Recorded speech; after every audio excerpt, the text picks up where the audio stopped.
Hello and welcome into the inaugural Heart Women's Lacrosse Media Day. My name is Jillian Carroll. I'll be your host today, and we are excited to give a little bit of a peek into the upcoming season for the newest championship sport sponsored by the Heart of America Athletic Conference. And I am elated to be joined today with, let me get this right here, defending NAIA National Championship Benedictine College Ravens, and with head coach Claire Hansen, and also joined with Claudia Garcia. Ladies, thank you so much for your time. How are you today?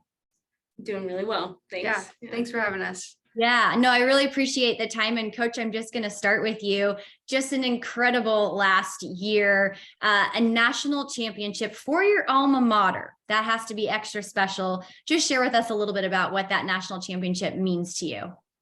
Yeah, it was an absolutely insane run, and just one of the most incredible groups that we've ever had last year. We've always had great groups since I was a player, but just this one was so connected and really just from top to bottom, whether you played or didn't play, worked super hard, and it all came together at the end. So it's been really cool to see how the college has been so excited about it and basking in our glory. Some of the freshmen have even said, like, I can't believe people care about women's lacrosse. I'm like, yeah, because you're at Benedictine. So yeah, that's been really cool. And just to see alums from the 70s, 80s, even the 60s congratulate us. So it's been awesome. Yeah, that's got to be so cool. And that kind of leads me to my question for you, Claudia. You hear Coach talk about the support for just generations of alum. This is the first national championship in 55 years for your school. Talk about the statement that you all made and just how much of a meaningful championship that is for you. Yeah, it's crazy. I almost feel like I didn't win the championship. It's like, it was totally like for our seniors and for the community and for like the generations of and players that had come before us. Yeah, and we could feel the support like instantly throughout the entire year, and then especially like at the national tournament and for the game. It was a big win for everyone, and that was felt. Yeah. That's so cool. Just talk about, Claudia, if you don't mind, a little bit about your journey in the sport of lacrosse and how you landed at Benedictine. Yeah, kind of crazy. I didn't start playing lacrosse until my junior year of high school. I was doing crew and I was super competitive in that. And then I was like, I want to play a game again instead of racing. And so I picked up lacrosse, and I was like, as a junior, I was MVP of like the JV team. I just sat on the bench my senior year completely on varsity.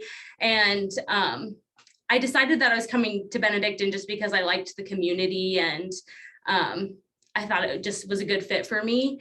And then I found out they had a lacrosse program, and I reached out to McGee at the time, the head coach. And I was like, I don't have any film for you. I've just kind of played like for my high school, but like I'd play for you. And I got like a signing letter in the mail, and I signed it, and yeah, and here we are. And the rest is history. Now you're a national champion. Yeah. Look at that. Amazing. Well, Coach, coming back over to you, as an alum of BC, talk a little bit about, your playing time. Was it ever in your sights to be the head coach?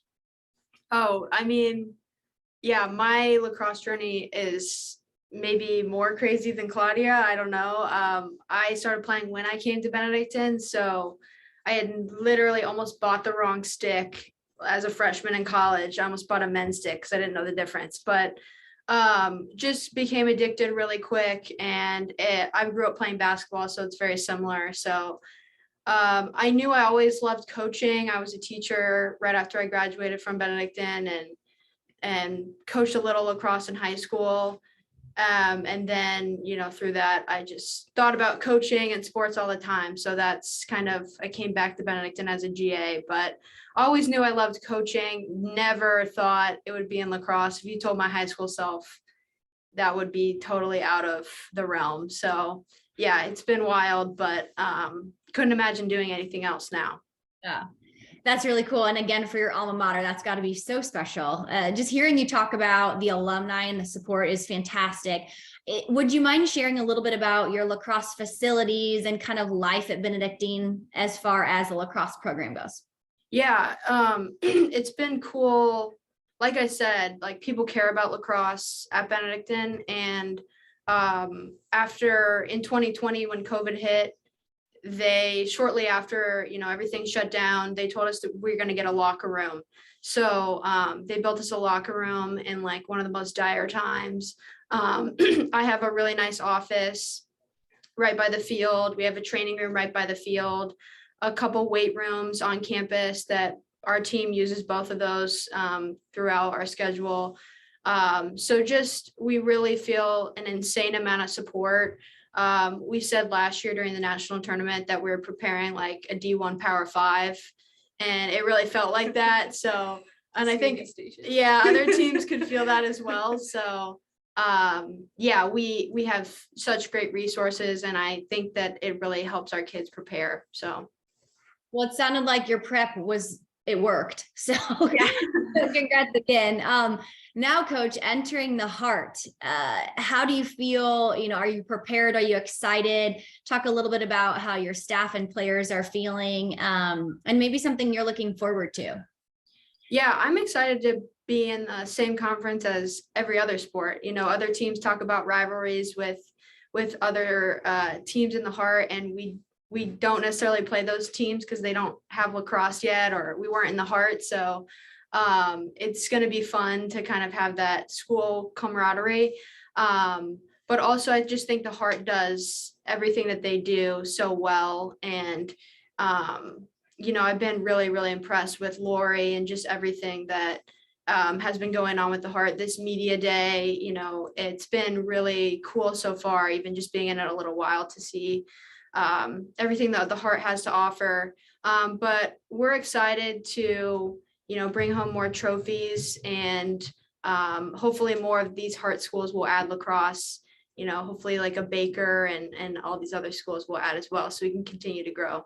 Yeah, very cool. And Claudia, I'd love to hear your take on that. Just, what are you most excited about? Is it new competition? Just share a little bit about your feelings as far as entering the Heart. Yeah, I'm excited definitely to be here and be playing, more teams. I think it's kind of a good transitioning time for us because we're very like underclassmen heavy. I think this is just going to kind of be like what the general majority of our team like knows as our season and who we play. So I feel like it's a good time for this transition. Mm-hmm. Coach, you kind of already answered this as far as what you expect out of the Heart. Have you seen any of the teams play? Have you been able to kind of scout the competition at all just yet? Yeah, I think we're familiar with a lot of people that we're going to play this year just because they were with us in the KCAC. But I think for us this year, it's going to be sort of like back in my day, if I could say that, because things are going to be a lot tighter. When I played, we were winning games by 1 goal in overtime. That hasn't happened for us in a few years. So I think things are going to be more competitive in the conference than they have been in the last few years. And our schedule is probably gonna be the toughest that it's ever been. So I'm excited to just have to grind it out every single day, every game, and just we got to play our best, or else the W will not be on our side. So yeah, heck of an attitude to have, which is awesome. Claudia, really quickly, kind of where you're from and maybe some career plans after lacrosse. Yeah, I'm from Arizona, Cave Creek. It's like North Phoenix area. I'm studying biology now, and I'll be graduating in May. And I don't know exactly what I'll be doing with my degree yet, but I am getting married in August. So after that, my fiance and I will move to Kansas City and kind of set up shop there. And then I'll see what kind of career opportunities come to me. But step one is getting married. So we'll see what follows. Baby steps. Good for you. Congratulations ahead of time. Thank you. I just have to get your thoughts on you're just in a couple days here, not too long, February 18th, you open against Midland. Claudia and Coach, we'll go to Claudia first. How are you feeling about that match? I'm feeling really good. I try not to like form a lot of expectations based on who we're playing, but focus more on what we can control on our side. And well, I think we just have so much like good raw material, good players, like good plays, and we just need to make sure that we're executing and that we're like forming all of that together to be a cohesive unit. And I think we can do that. So I'm excited. Yeah, very good outlook. And coach, you guys feel ready? Yeah, I think we were just saying before this interview started that we're ready to just play somebody else. I think it's hard to express to our players who weren't on the team last year what this looks like, what college lacrosse is like, what it's going to actually be like in a game. So I think that's the next step. Like, we've been working really, really hard. You know, they always work hard in the weight room in practice. So I just think that we need these games to be able to now make more progress. So I'm excited to just get out there and see what we need to work on, and hopefully have fun and get the win. So. Well, ladies, huge congrats on last year. Best of luck to you in the heart this coming year. And thank you so much for your time today. Really appreciate it. Yeah, thank you.